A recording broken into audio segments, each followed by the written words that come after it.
Okay, let's take a closer look at this 1976 Corvette Stingray. Pretty car. Paint's 10-footer. Actually, it was a really good paint job, probably in the early 90s, since it's a single stage. The original color of the car is, I will show you, this maroon. I don't know what GM called it, but this maroon, you can see from the door panels are removed. They painted it a tuxedo black, so that was a GM color. I have to look and see if that color was correct for 76, but nevertheless, it's a really deep black. It has the stock wheels, stock aluminum wheels, which are an upgrade. Front tires were new, I think about 1,000 miles ago. The caps, which are on the back tires, there's little wings on them, they've broken off, so that you can get those at Mike's Corvettes, but the two front caps are not there. The back caps are. I think they're like $50 something a piece. It's the T-top. Everything works, all the lights, and I'll show you that. Interior is nice, actually. It's all original. Leather seats, it's the tan. This piece here could be replaced. It's one opportunity. The one on that side is good. The door panels were taken off or removed about a year ago when we kind of redid the door hinges. So we got a new hinge here. So it all works well. On this side,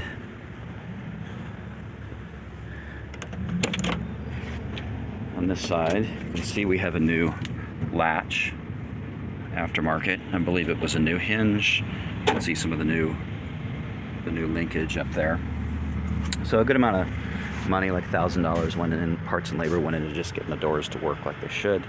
Door panels were taken off. They had some cracks in them, and then the door panel original ones were thrown away. I think I'll put it in the video, just not a link, but a picture, screenshot of the door panels. Are about new ones, new reproductions are about, I think about $500 a piece, about $1,000 in door panels. That's the one thing that's, I would say, that's lacking on the car right now, but could be corrected. It is the automatic. It's the base model, the L48, 350 cubic inch, 8.5:1 compression ratio. Has air conditioning. It's not blowing cold right now. Let's look under the hood. So what's the correction to that? Maybe just Freon, maybe there's a component, I don't know. I have to have an air compressor guy do that, but all the parts seem to be there. So looking at the engine, all looks stock to me. I'm not sure these valve covers are stock. Look, they probably had painted valve covers, but the rest of it to me looks to be very stock. What else was done? We replaced the back wheel cylinder, the caliper, because it was leaking, the original ones. There's a new caliper on this side. Front brake pads are new, and the system has been bled. Some of the options are the power steering. If you look on the Haggerty evaluation tool, that's an upgrade. I find it hard to believe that they didn't all come with power steering. Maybe they did, but that's listed as an upgrade for the evaluation tool. I think $250. It does have the tilt. Let's see. The tilt steering wheel. I don't think it retracts. Let me see. It's not telescoping, but it's tilt wheel. All the gauges except for the clock work. The temperature gauge, the fuel gauge, the battery voltage and oil pressure, tach and speedometer all work as they should. The parking brake works well, except the brakes seem to be fine. The back tires, although we didn't replace them, look to be nearly new. I haven't looked at the date code on them, but I don't see any kind of rot, any kind of cracking or rot on them. So they look good. Let's see. You can see evidence of the original color on the back side of the, that's the original color on the back side of the fuel door.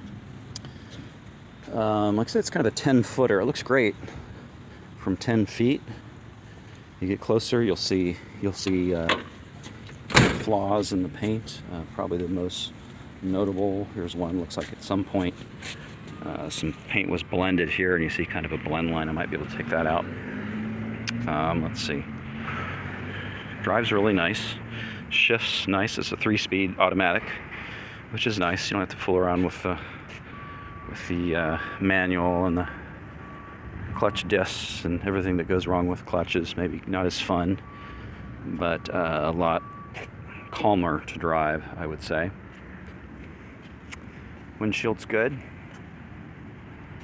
No cracks in the windshield, no, other than the normal, maybe road chips, I guess, but no chips that are like rock chips. None of the ones that are like BB gun looking chips.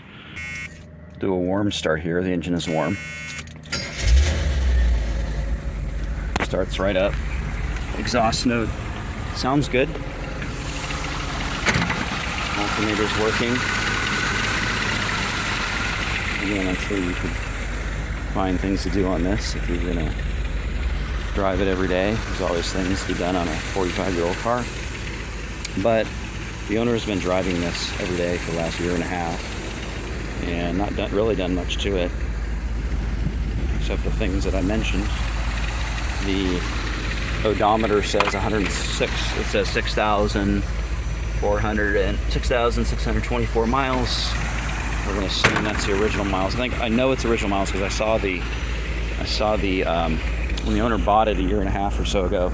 I saw the registration from the previous owner who owned it since 1980. It was a lady and had been in her garage for a long time. But I think she drove it a lot in the 80s and 90s, and then she kind of parked it the last 20 years and didn't drive it much.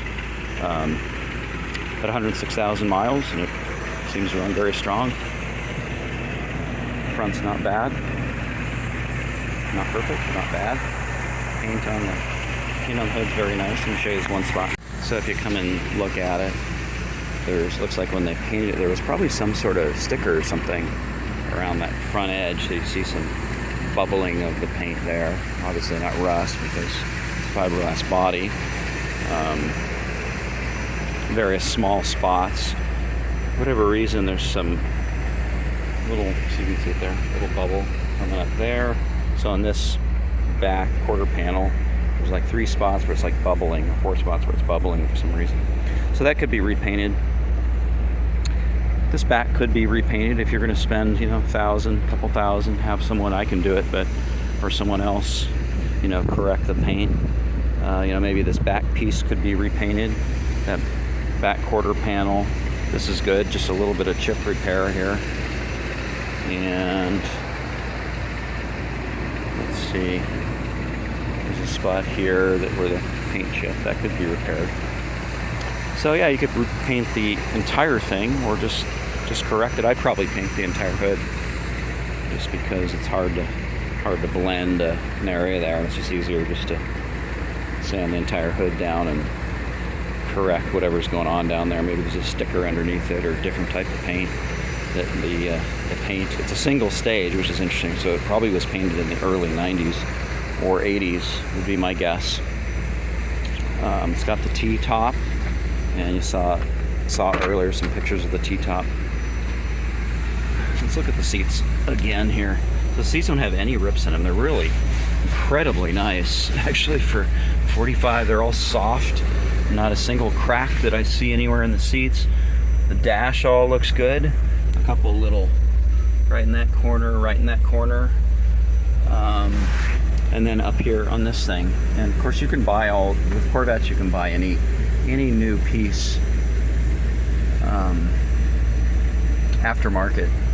And then this hangs down a little bit. I don't know why. It's secure, but something there needs to be corrected, or could be corrected. But otherwise, it's a very nice car. Very drivable car. I think it's, for the price, it's a great sports car for the price. When I drive it, I get comments like I'm driving a Ferrari or something. And it's a lot of fun to drive too. It's not a speed demon, but it's pretty fast. If you step on it with those 3 gears and that 350 engine, it goes pretty good. Back end is not hard to break loose if you're not paying attention. So any more power, I'd probably get in trouble. But It doesn't pull to one side or the other. Seems to go down the road smoothly. Maybe a little bit of sign is 106,000 miles, so a little bit of looseness in the steering gearbox. Nothing that I'm used to Corvairs, which are much looser than that. So I mean, that's an opportunity, I guess, but it doesn't bother me. Doesn't float to one side or the other, or pull to one side. It brakes smoothly. And like I said, the exhaust note, I think you can hear it on the video, is very nice. So in general, a really nice driver. Flaws, yes, but a really nice driver. And it's been a good car. I think he's probably put 2,000 or 3,000 miles on it in the year and a half that he's had it. So he drove it probably every week at least. It didn't just sit in his garage. He actually drove it, which is good for a car. But yeah, it's a nice car. A little bit of town driving here. So just to show, it doesn't really rattle anywhere. So its interior is pretty tight still. Probably the same as when it was made. Acceleration's good. There's second gear. We won't get into third gear on this street, but it cruises nicely. Just on PCH, and it cruises nicely. So I don't see any issues at all with transmission. At least not from driving it. A couple things is the horn. Try that here. Horn works. Power windows work, both sides. Test the lights here in just a minute. So let's do a lights demonstration. So I'll pull the headlights here, and you'll see those come up. And got the brights on.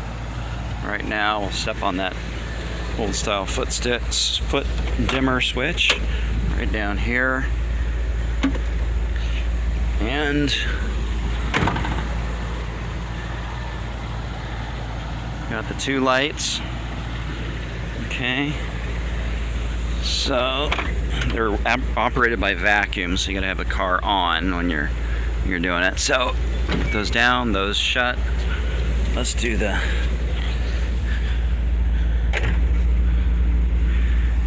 left turn signal. Let's see if the front one works.